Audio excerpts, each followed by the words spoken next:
쓸모아. 한국을 안보상 신뢰할 수 없다고 한 일본과 군사정보를 공유하기 어렵다. 문재인 대통령은 지난 15일 에스포 장관과 만나 기존 원칙을 재확인했습니다.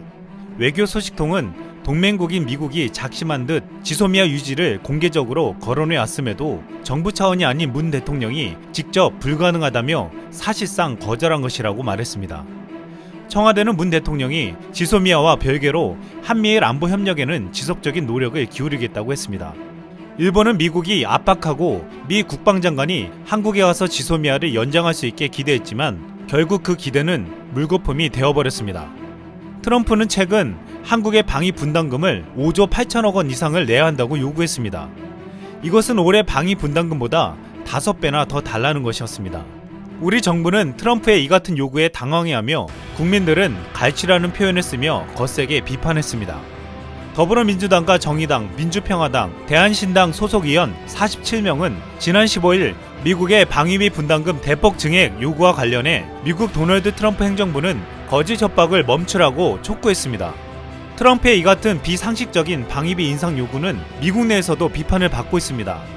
CNN은 갑작스런 트럼프 대통령의 방위비 분담금 대폭 인상 요구로 미 국방부 당국자들이 괴로움을 토로해왔다고 전했습니다. 미 국무부와 국방부는 무리하게 증액된 금액을 정당화하기 위해 갖가지 근거를 마련하고 있다고 했습니다. 한국은 실제로 많은 방위 분담금을 내며 거액의 미국 무기까지 구입하고 있습니다. 한국국방연구원의 분석에 따르면 2015년 기준으로 한국은 주한미군 주둔 지원과 직접 및 간접 비용을 합쳐 5조 4,563억 원을 사용했습니다. 반면 일본은 6조 7,757억 원을 주일미군 지원에 썼습니다. 2015년 기준으로 주한미군이 28,034명이었던 반면에 주일미군은 62,108명이었기에 미군 1인당으로 환산해보면 한국이 일본보다 2배 가까이 지원하고 있었습니다.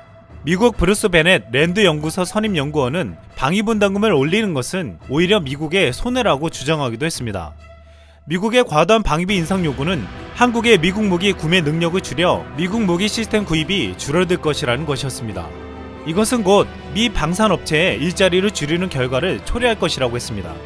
게다가 한국 국회가 국방부 예산을 늘려줄 가능성이 낮다고 지적했습니다. 스콧 스나이더 미 외교협회 선임연구원은 CNN과의 인터뷰에서 대폭 증액 요구는 트럼프 대통령이 주한미군 철수의 구실로 이렇게 하고 있다는 우려를 자아내고 있다면서 가장 큰 부작용은 보호자로서의 미국의 신뢰성에 의문을 제기한다는 것이라고 지적했습니다. 댄 설리번 공화당 상원의원은 주한미군의 새 기지인 캠프 험브리스의 건설 비용을 한국 정부가 거의 90% 지불했는데 이를 고맙게 생각해야 한다고 했습니다. 미 상원 외교위 아시아 소위 민주당 간사인 에드워드 마키 민주당 의원은 트럼프의 요구로 당혹스럽다며 만약 한국이 미국이 없는 것이 더 좋다고 결정한다면 트럼프 대통령은 평화 안정 법치라는 60년 이상 된 양국 공통 공약을 침해하는 것이라고 우려했습니다. 한 의회 보좌관은 한미 연합훈련을 언급하면서 만약 우리가 단지 전력 과시를 위해 폭격기들을 한반도에 잠시 착륙시키는데 마치 우버 운전사처럼 한국인들에게 그 운행 비용을 청구하는 것이나 다름없다고 꼬집었습니다. 지금 미국 내에서는 만약 한국이 방위비 인상을 받아들이지 않는다면 트럼프가 미군 철수에 대해 꺼내들지도 모른다는 불안감에 휩싸여 있습니다. 이것은 한국에게도 위협이 될 수 있겠지만 미국의 입장에서도 치명적인 상황에 놓일 수 있게 된다는 것입니다. 한반도는 점점 군사력을 늘리며 팽창 정책을 쓰는 중국과 군사대국 러시아가 맞닿아 있고 연이어 미사일 실험을 하며 위협해오는 북한도 있습니다. 지난 1월 19일 백악관 상황실에서 열린 국가안보회의에서 트럼프 대통령이 주한미군 주둔 이유를 계속 따지자 우리는 세계 3차 대전을 막기 위해 주둔하는 것이라고 반박했다고 보도했습니다. 이것은 미군이 한국에 주둔하는 것이 미국에게도 얼마나 중요한 것인지를 입증해주는 발언이었습니다. 지난 15일 정경두 국방부 장관과 마크 에스퍼 미국 국방장관은 양측은 향후 방위비 분담금이 공평하며 상호 동의 가능한 수준에서 결정돼야 한다는데 공감했다고 밝혔습니다.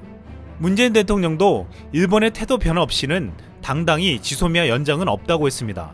한국은 미국의 부당한 요구는 들어주지 않으며 당당한 자세로 협의하고 있습니다. 이상 쓸멍이었습니다.